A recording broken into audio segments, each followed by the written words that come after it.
«19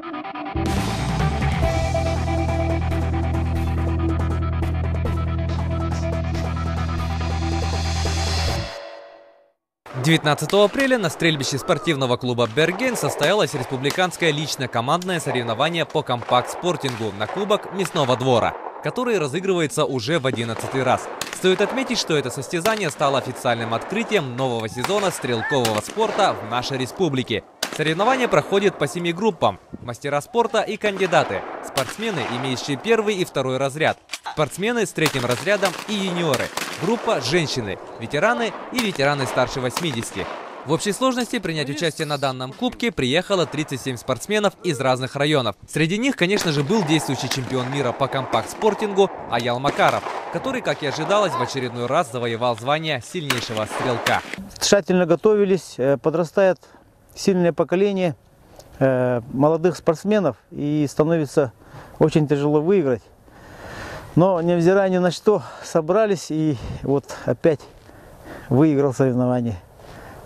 Благодаря опыту, настрелу и немножко собранности. Я впервые в Якутске и, конечно, честно говоря, очень более чем положительные эмоции, настроение, потому что, в первую очередь, с погодой повезло, прекрасные люди, прекрасный прием, выше всяких похвал непосредственно. Очень приятно отметить, что состоялся такой, не побоюсь этого слова, великий праздник.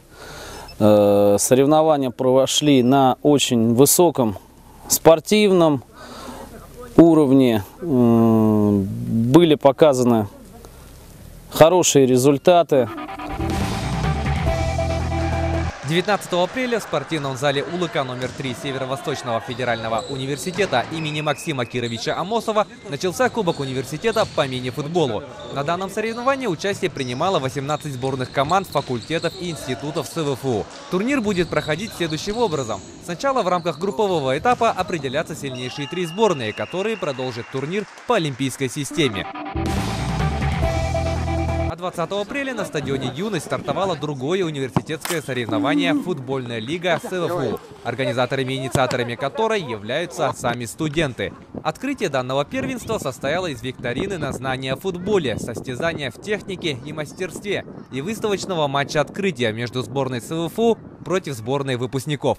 Участие на данном соревновании принимают уже не сборные факультетов и институтов, а смешанные команды студентов очной и заочной формы обучения и аспирантов. Всего же было заявлено 24 команды, и все они были разбиты на 3 группы, где должны определиться сильнейшие, которые продолжат бороться за звание победителя в рамках плей-офф. 22 апреля в Республиканском пресс-центре состоялась пресс-конференция по итогам матча за звание чемпиона мира по шашкам 64 среди мужчин, чемпионата и первенства России по стоклеточным шашкам среди мужчин и женщин. На пресс-конференции участие принимал министр спорта Республики Саха-Якутия Михаил Гуляев, а также руководители шахматно-шашечного спорта и, конечно же, сами спортсмены, среди которых был и новоиспеченный чемпион мира Николай Стручков. Была проведена огромная плодотворная работа, то есть это как бы заслуга Федерации шашек Республики и также Министерства спорта. Волнение и напряжение, все, усталость уже и накопившаяся сказывалась, и в итоге по результатам 6 партий мне удалось выиграть со счетом 3,5-2,5, то есть всего лишь одна победа в последней партии решила все, и тут как бы удача и успех сопутствовали мне. 20 апреля во Дворце спорта «50 лет Победы» проводился матч полуфинала розыгрыша плей-офф Высшей лиги России по мини-футболу, в рамках которого наша «Заря» принимала Ямал из Нового Уренгоя. Счет встречи на 3-й минуте открыли гости. Результативным ударом отметился Максим Волынюк. Ответ хозяев площадки не заставил себя долго ждать. Спустя 2 минуты Александр Купряков сравнивает счет.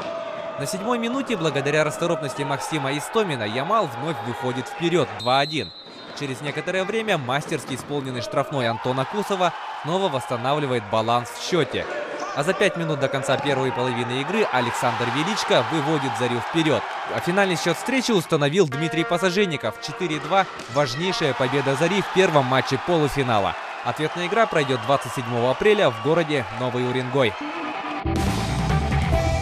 Со 2 по 5 мая в Центре спортивной подготовки «Триумф» состоится чемпионат Дальневосточного федерального округа по смешанным единоборствам ММА.